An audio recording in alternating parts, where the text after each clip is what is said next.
Tu as été inspiré quand tu as débuté ce culte en prenant Hébreux 11. Et moi, je voulais commencer mon message par Hébreux 11. Et puis, on voit aussi les chants qui ont été choisis vont dans cette même lignée. Et je voudrais vraiment vous parler de la foi ce matin. On a besoin de voir notre foi stimulée, de voir notre foi ragaillardie, parce que nous vivons, c'est vrai, des moments difficiles depuis de longs mois maintenant. Et on sent que la peur nous saisit et notre confiance en Dieu et en sa parole semble petit à petit ébranlée face à tous ces événements. Pourtant, Seigneur, tu existes.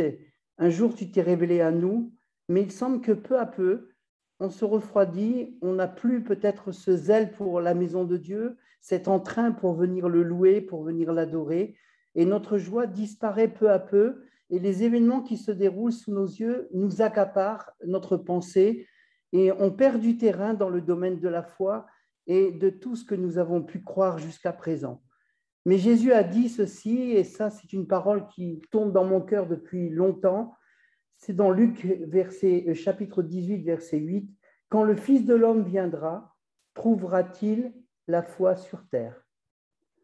Et c'est vrai qu'un des sujets très importants dont parle la Bible, c'est celui de la foi, parce que nous lisons que dans Hébreux 11, précisément, comme le disait ce matin Fabrice, sans la foi, il est impossible de plaire à Dieu. Et tout au long de la Bible, nous rencontrons des hommes de foi. Nous les admirons, nous les respectons, nous remercions Dieu de ce qu'ils ont été pour nous un exemple. Mais avez-vous pensé que vous aussi, vous pouvez être une personne de foi, en sorte que votre vie puisse inspirer d'autres vies qui vous entourent?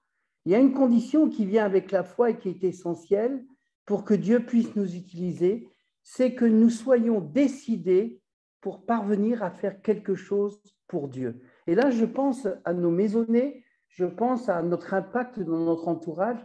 Et je crois que le mandat de Dieu doit retentir dans notre cœur de nouveau. Le Seigneur nous a donné un grand commandement, allez par tout le monde, allez par tout le monde et prêchez la bonne nouvelle à toute la création.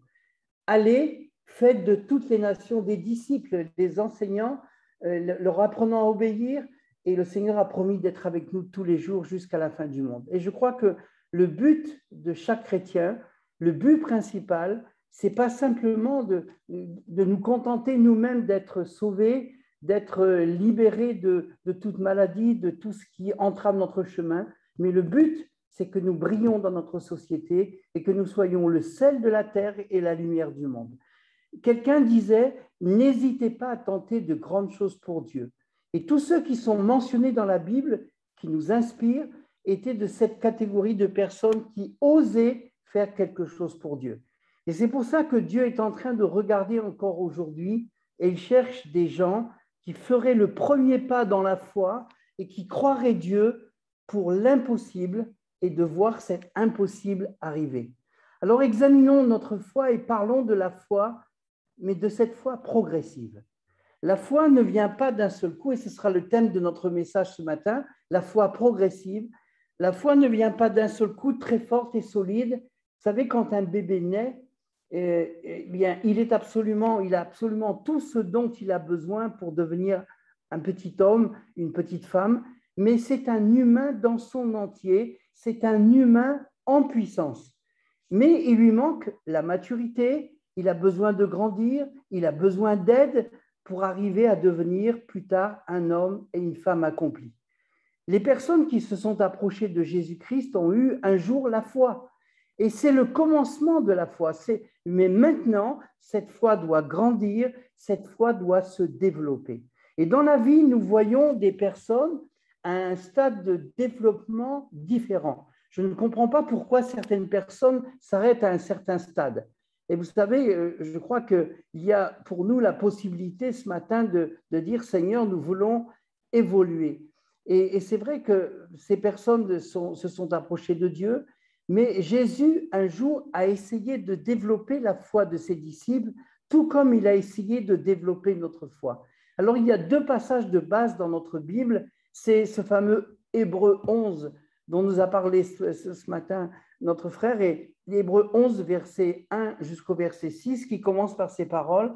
La foi est une ferme assurance des choses qu'on espère, une démonstration de celles qu'on ne voit pas. Et puis au verset 6, il est dit, or sans la foi, il est impossible de plaire à Dieu, car il faut que celui qui s'approche de Dieu croit que Dieu existe et qu'il est le rémunérateur de ceux qui le cherchent.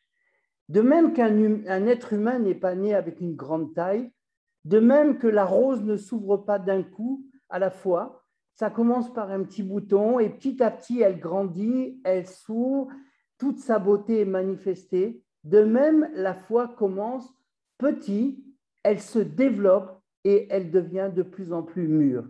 Alors, on va commencer ce matin par un premier point, on en partagera un second, et puis la prochaine fois que j'interviendrai, je prendrai la suite de ce message. Nous allons commencer avec le point le plus bas de la foi, c'est-à-dire en fait, pas de foi du tout. Marc chapitre 4, et vous irez relire ces quelques versets à partir du verset 35 jusqu'au verset 41, où il est question d'une tempête, mais Jésus est dans le bateau, et Jésus, c'est bizarre, mais en plein temps, il dort à la poupe du bateau. Alors, la tempête arrive, les vagues se font de plus en plus grandes, le vent est un vent de plus en plus fort, les disciples qui sont dans la barque sont vraiment transis de peur, ils réveillent Jésus et en disant, mais maître, ne vois-tu pas que nous périssons? Et puis on voit que Jésus qui est dans le bateau se lève, il menace les vents, il menace les vagues, il leur commande de se taire. Et puis au verset 41 de ce verset, on voit que les disciples étaient transis de peur. Ils étaient apeurés. Leur manque de foi était évident à cause de leur crainte. Et la crainte et la foi, bien, ce sont les opposés, ne cohabitent pas ensemble.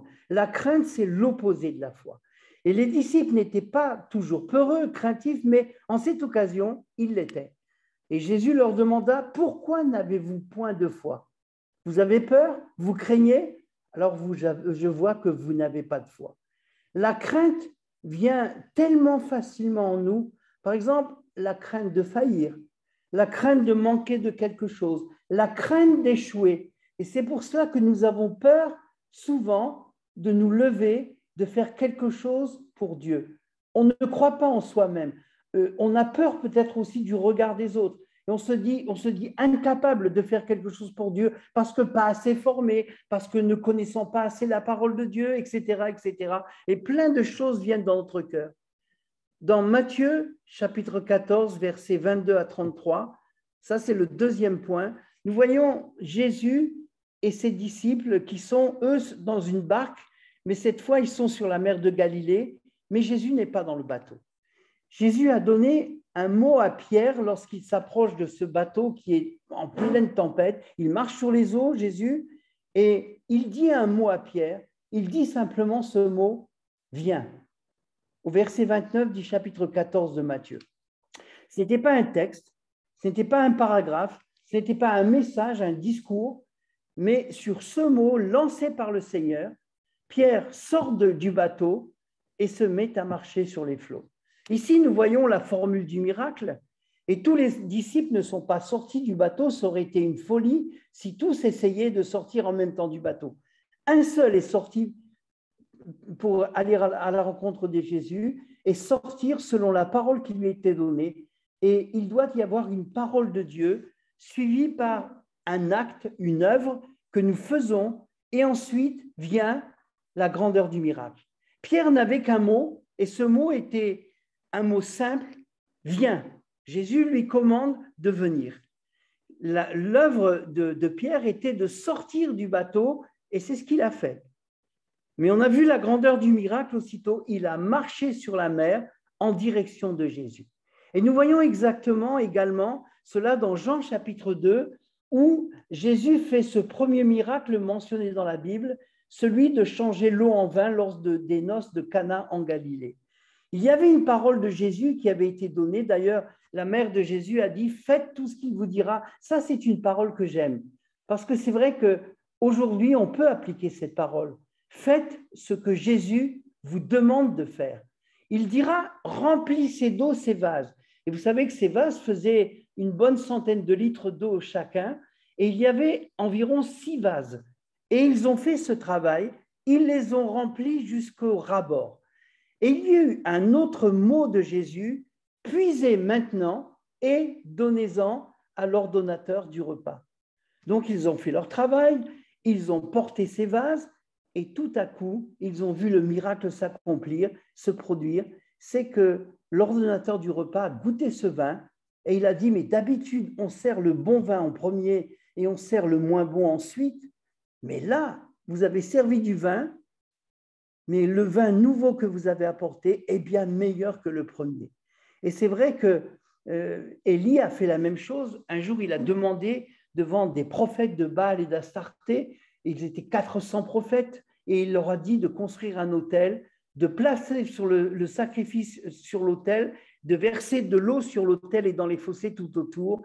Et ensuite, il a commencé à prier, il a dit, que l'on sache aujourd'hui que tu es Dieu en Israël, que je suis ton serviteur et que j'ai fait toutes ces choses par ta parole. 1 Roi, chapitre 18, verset 36. Dieu avait parlé, Élie avait reçu une parole du Seigneur, Élie a accompli sa tâche, son œuvre, et puis Dieu a accompli le miracle. Alors revenons à Pierre et voyons cette parole qui dit « Viens ». Et quand Pierre est descendu de bateau, il marchait sur les flots. Étonnant, un miracle extraordinaire, celui de marcher sur l'eau. Et il le fit très bien, aussi longtemps qu'il avait les regards fixés sur Jésus. Certains le critiquent et disent qu'il a coulé, mais on devrait le complimenter et dire parce qu'il a marché. Il savait ce qu'il fallait faire, il a regardé de nouveau vers Jésus et il a crié « Seigneur, sauve-moi !» Et la Bible nous dit que Jésus étendit sa main, le saisit et lui dit de nouveau « Homme de peu de foi ». C'est-à-dire, il y a un petit peu de foi quand même. Hein. Homme de peu de foi, pourquoi as-tu douté? Matthieu 14, 31. Tu as un peu de foi, tu as un tout petit peu de foi, mais moi, mes amis, je pense que c'est déjà une grande foi. Pierre était en train de marcher sur les eaux. Et si vous pensez que cela ne demande pas une grande foi, alors essayez. Bon, ne le faites pas. Hein. Il a coulé. Mais Jésus a testé, il a mesuré sa foi. Non quand il était en train de marcher, mais il a testé sa foi quand il était en train de couler. Sa foi a cassé, comme une chaîne qui a un maillon faible et qui finit par casser et tout s'écroule. La Bible dit que si quelqu'un tombe dans l'adversité, devient faible, alors sa force n'est que faiblesse. Et notre Seigneur ne veut pas que nous ayons une petite foi, mais il veut que nous ayons une foi plus grande, plus solide.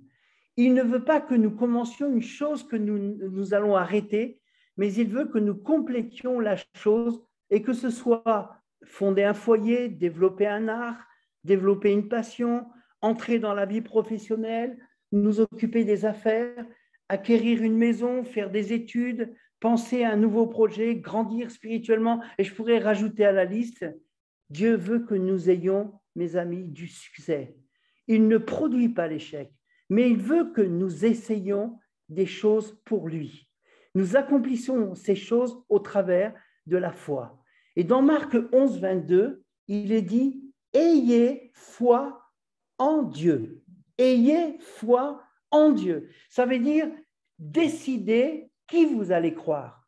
Dites simplement dans votre esprit « Je vais dorénavant croire Dieu. Je vais croire celui qui a envoyé sa parole. » Et j'aime beaucoup Ésaïe 55 quand il dit que comme la pluie et la neige arrosent et fécondent la terre et donnent du pain à celui qui a faim, ainsi en est-il de ma parole qui ne retourne pas à Dieu sans avoir produit son effet et sans avoir accompli ce pourquoi elle était envoyée. Et mes amis, je crois vraiment que la parole que Dieu nous donne n'est pas la parole que nous pouvons lire en lisant un livre ordinaire ou en lisant des actualités, le journal, etc. C'est une parole inspirée, c'est une parole que Dieu nous a donnée. Le ciel et la terre passeront, dit Dieu, dit Jésus, mais ma parole ne passera pas. Alors décidez qui vous allez croire. Quand Dieu dit quelque chose et que quelqu'un dit quelque chose d'opposé, choisissez qui vous allez croire.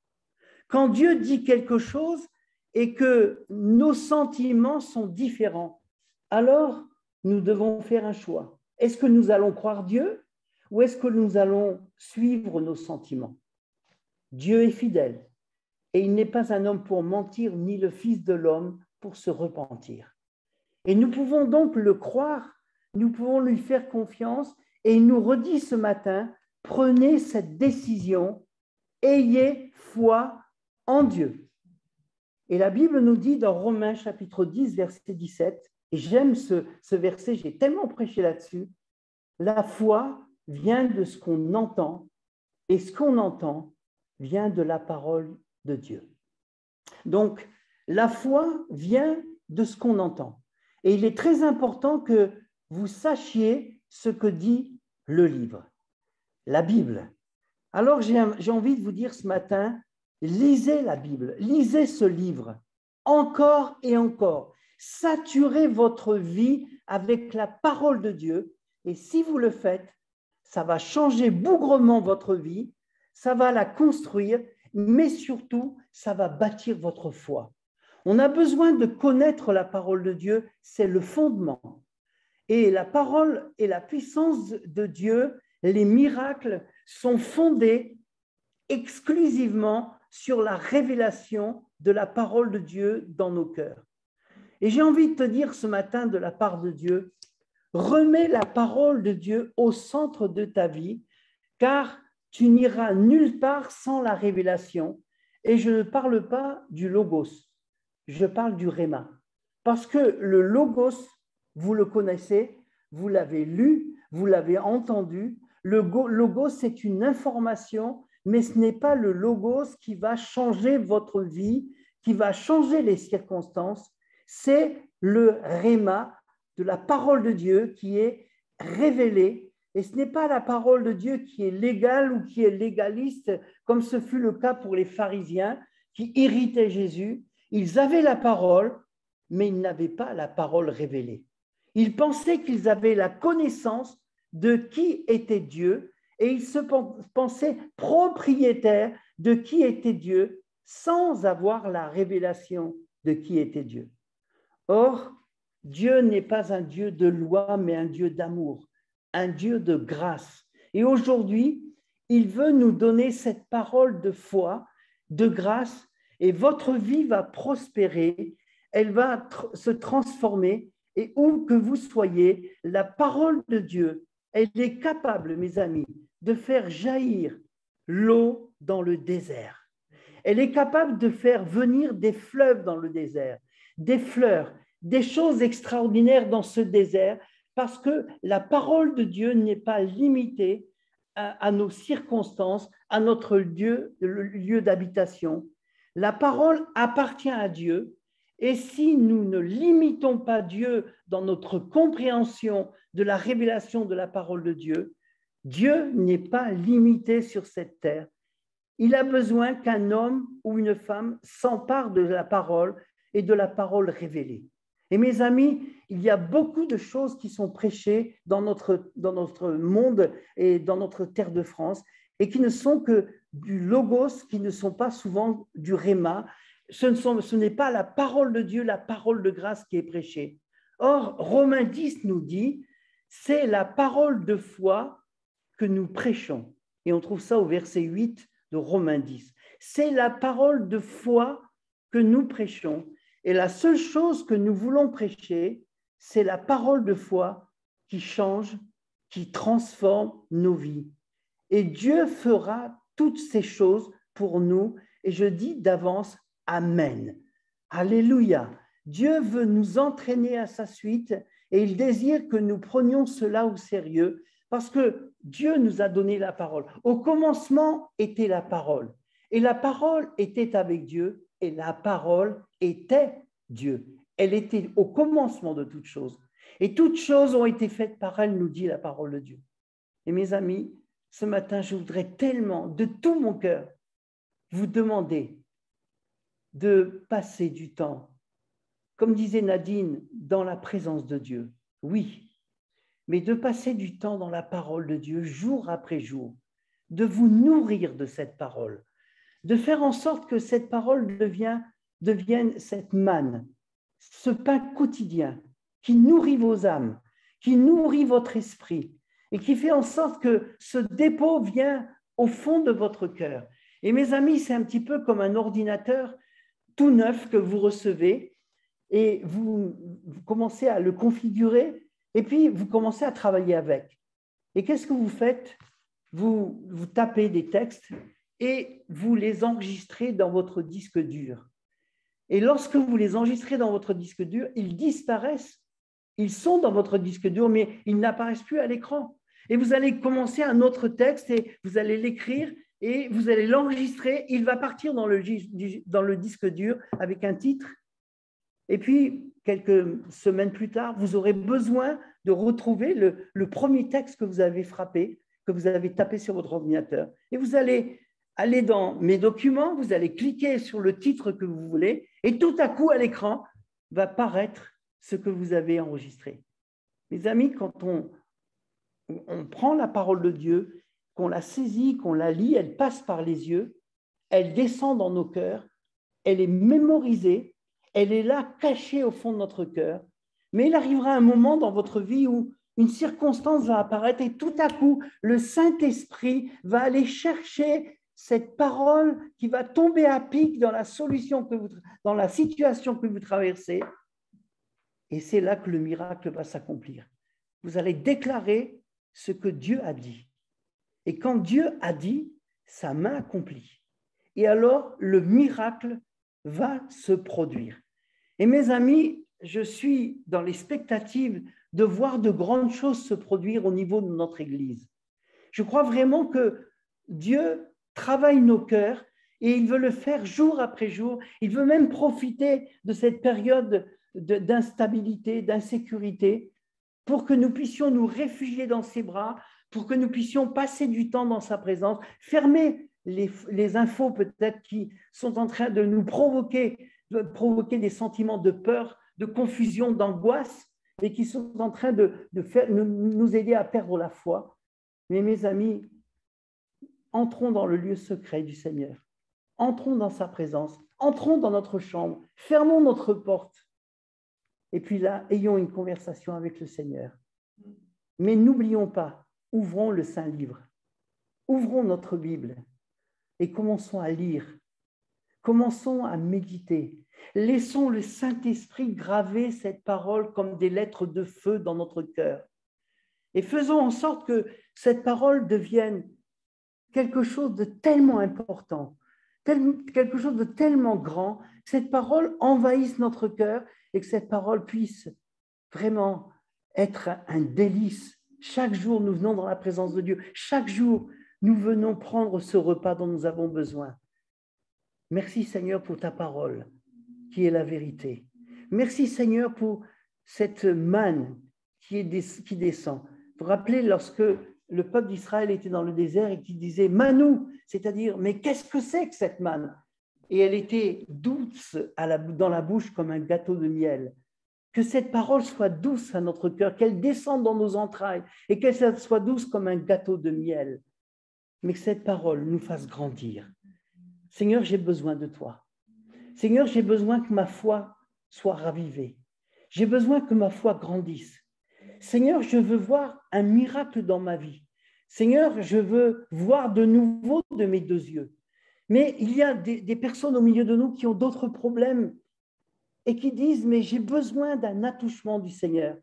Mais vous savez, si on demande à Dieu de nous toucher dans notre corps, c'est pour mieux le servir. C'est pour mieux toucher les personnes. C'est pour que nous soyons libres de dire, venez voir celui qui a tout dit sur moi, celui qui a tout accompli sur ma vie. Venez le connaître, venez prendre connaissance de celui qui change le mal en bien, les mauvaises circonstances en bénédiction, de celui qui, je pense toujours à ce verset qui est écrit dans mon cœur comme avec des flammes de feu, c'est Ésaïe 43, 18. Ne pensez plus aux événements anciens. Voici, je vais faire une chose nouvelle sur le point d'arriver, ne la connaîtrez-vous pas? Je mettrai un chemin dans le désert. Alléluia! Des fleuves dans la solitude pour abreuver mon peuple, mon élu. et le peuple que je me suis formé publiera mes louanges. Et mes amis, comment publier les louanges si on est dans une vie où rien ne nous satisfait, où nous sommes dans une routine, où lorsqu'on parle de Dieu, ouais, c'est bien, mais pas plus que cela. Non, que le Seigneur redevienne le numéro 1 de nos vies, qu'il redevienne le champion de nos vies, mais qu'il fasse de nous, frères et sœurs, des champions, que nous soyons appelés les champions de Dieu. Et Dieu veut nous hisser jusqu'à la plus haute marche. Et il veut faire de nos ennemis notre marchepied. Satan est vaincu et il mord la poussière. Et il a essayé de nous enfoncer. Il a essayé de nous enterrer. Il a essayé de nous faire taire. Mais ce matin, nous sommes vivants. Ce matin, nous sommes vivants pour Dieu. Et nous voulons dire, pour moi, m'approcher de Dieu, comme le disait Asaph, c'est mon bien. Et je veux me réjouir des œuvres de l'Éternel. Je veux proclamer sa puissance et sa gloire. Alors, mes amis, ce matin, réjouissons-nous de ce que notre Dieu soit un Dieu vivant, de ce que le nom de notre Dieu est l'Éternel, l'Éternel des armées, celui qui est le premier, le dernier, le commencement et la fin, l'alpha et l'oméga. Il est notre Dieu, mais il marche devant nous. Il nous ouvre la voie. Il est notre Dieu. Il est notre espérance vivante, mais je sais que mon Rédempteur est vivant, comme le disait Job, et qu'il me ressuscitera le dernier jour. Je sais que mes yeux le verront, et je sais qu'un jour je le verrai face à face. Mais en attendant, j'ai une mission sur la terre. Et cette mission, ce n'est pas de me contenter simplement d'être un chrétien qui attend le ciel, qui attend l'éternité, mais je suis appelé à parler de celui qui va devenir tout pour moi, qui va remplir mon existence et qui va faire les délices de mon cœur. Et pour moi, chaque fois que je m'approche de Dieu, je veux dire comme David, je suis dans la joie quand on me dit « allons dans la maison de l'Éternel ». Je suis dans la joie quand je peux le louer, quand je peux l'adorer. Et Dieu prend plaisir en son peuple qui le fait. Et ce matin, est-ce que Dieu a pris plaisir en nous? Est-ce que nous avons dit c'est un bon culte? Nous avons senti la présence de Dieu. Est-ce que le Seigneur a senti notre présence? Est-ce que le Seigneur a entendu nos louanges, nos actions de grâce, nos remerciements? Est-ce que nous sommes venus lui rendre un culte et lui dire Seigneur, tu es tout pour moi? Alors mes amis, ce matin, mon cœur déborde de joie de vous partager ces choses. Mais je vais vous dire, comme vous, je veux grandir dans la foi. Comme vous, je veux faire des pas avec le Seigneur. Mais je veux glorifier celui qui est vivant.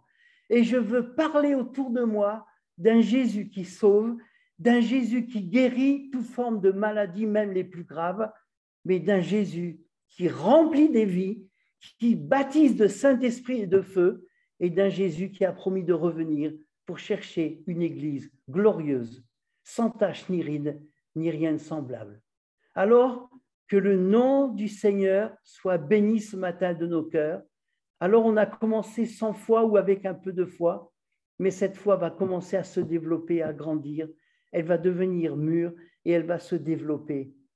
Que Dieu vous bénisse, mes frères et sœurs, que Dieu bénisse notre assemblée, que Dieu bénisse son Église en France et que Dieu bénisse son Église en Europe, que Dieu bénisse Israël, que Dieu bénisse son peuple au nom de Jésus. Amen.